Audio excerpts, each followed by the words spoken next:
Yo mes Sauveurs préférés, c'est Thomas, j'espère que vous vous portez bien.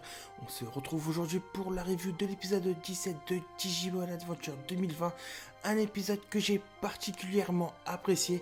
Mais avant de commencer, je tenais à vous dire un grand merci car ça y est, oui, nous sommes 700 Sauveurs recensés sur la chaîne.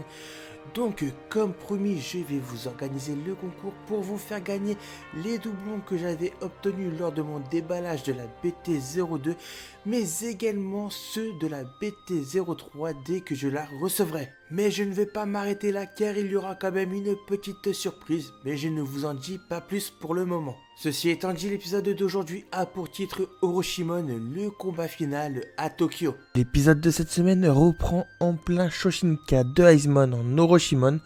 Notre groupe préféré pensait qu'il y en avait plusieurs, mais grâce à Koshiro et sa tablette qui lui sert de Digidex, ils comprennent que c'est un Digimon ultime et que toutes les têtes présentes, qui sont en nombre de 8, appartiennent au même Digimon. Pour tous ceux qui ne connaissent pas Orochimon, sachez qu'il est déjà apparu dans des séries Digimon telles que Digimon Tamers ou même Digimon Adventure Tree.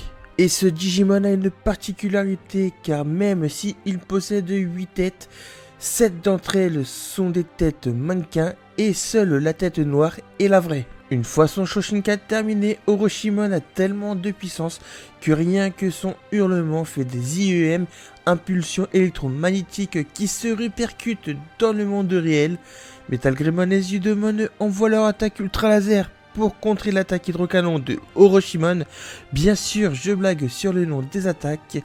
Orochimon arrive à les battre jusqu'au point qu'ils régressent au stade d'enfant. Nos héros ne pouvant rien faire n'ont qu'une seule solution qui est la fuite. Mais Yamato ne le voit pas de cet œil et décide de rester pour affronter Orochimon. Dès lors, le groupe se voit séparer, Yamato Taichi d'un côté, Koshiro, Joe, Sora et Mimi de l'autre.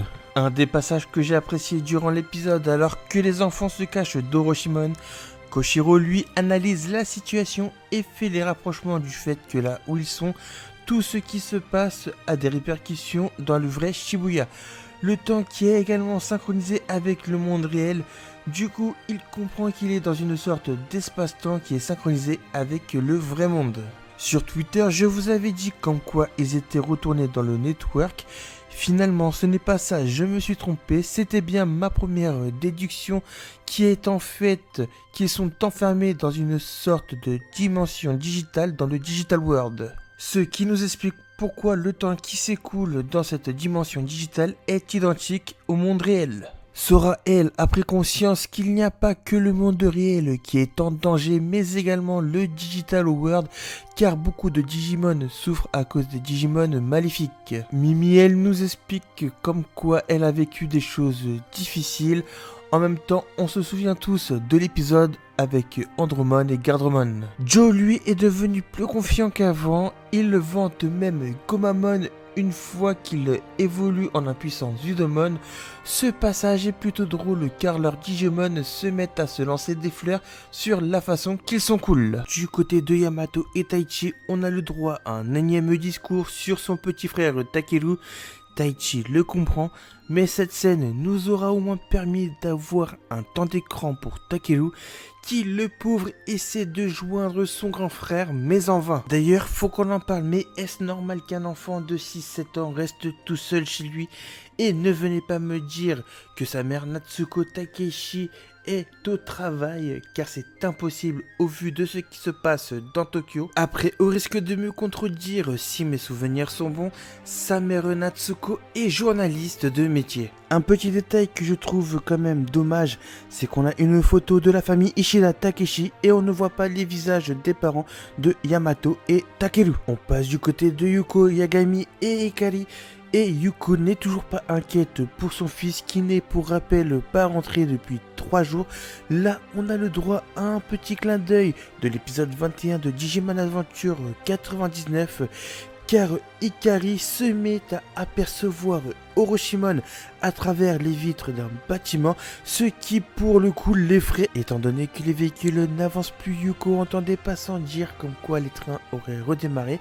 Elle décide donc de se diriger en direction des trains, mais à cause d'une foule en panique et qui se dirige également pour prendre le métro, elle se voit séparée de Hikari. Nos héros sont bien décidés à faire face à Orochimaru, donc ils sortent de leur cachette. Yamato et Taichi étant les plus proches, Taichi fait Shinka Agumon Angremon et pas d'animation de Shinka vu que les événements s'enchaînent assez rapidement.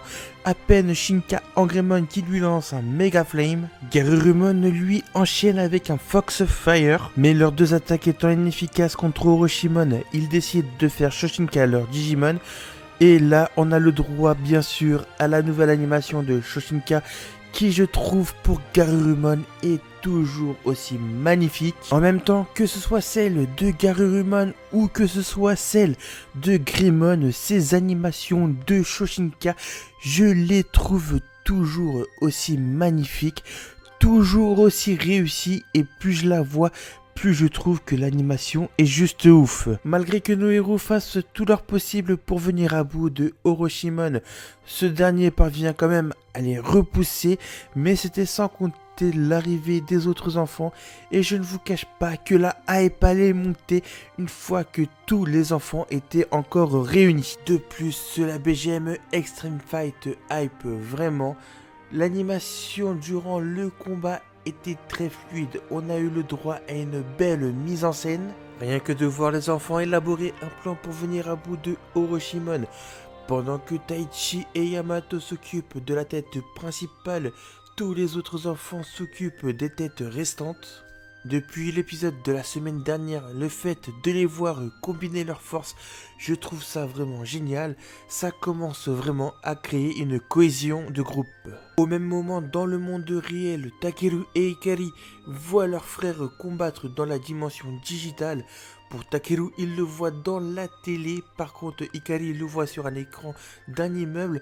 Donc est-ce qu'elle est la seule à les voir ou est-ce que les gens qui sont à proximité d'elle les voient aussi? Du coup pour Takeru et Hikari, je pense que leur arrivée dans le Digital World est imminent. J'ai vraiment hâte de voir comment ils vont être intégrés au groupe qui existe déjà et surtout de voir Patamon et Telmon. Le combat contre Orochimaru se conclut de la meilleure manière qui soit avec Metal Greymon qui nous lance son attaque Giga Destroya. Une attaque que je dois dire m'avait vraiment manqué parce que son attaque Giga Storm, je ne sais pas d'où il l'avait sorti, sachant que dans la série de 99, elle n'existait même pas, ni même dans Tri ou même dans Kizuna. Orochimaru vaincu, je ne sais pas si vous avez fait attention, mais il n'y a que les têtes factices qui ont été effacées. La tête noire principale de Orochimaru, elle, est juste tombée. Nos héros exténués par ce rude combat contre Orochimaru pensaient qu'ils pouvaient enfin souffler, mais c'était sans compter l'apparition d'un mystérieux compte à rebours qui est visible du côté de nos héros mais également visible dans le monde réel. Et c'est ainsi que se termine cet épisode 17 de Digimon Adventure 2020. Dans l'épisode de la semaine prochaine, nos héros seront acculés par un Digimon de level Ultimate, donc méga, qui s'appelle Nidogmon. Hikari et Takeru auront un grand rôle à jouer dans cet épisode.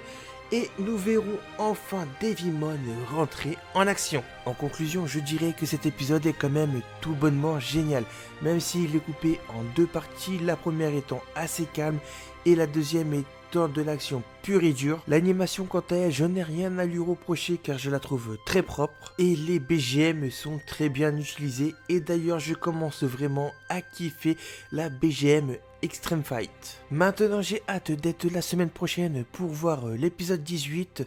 Par contre j'ai quand même un petit peu peur que Omegamon refasse son apparition. Voilà, la review de l'épisode 17 de Digimon Adventure 2020 est terminée. Comme toujours, si la vidéo vous a plu, je compte sur vous pour bombarder la barre des pouces bleus, ça m'aide dans le référencement. Donnez-moi votre avis sur cet épisode dans l'espace commentaire.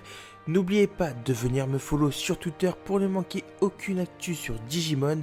Et surtout de vous abonner si ce n'est pas déjà fait. Sur ce, c'était Thomas. On se dit à dimanche prochain pour un nouvel épisode. Et d'ici là, matane!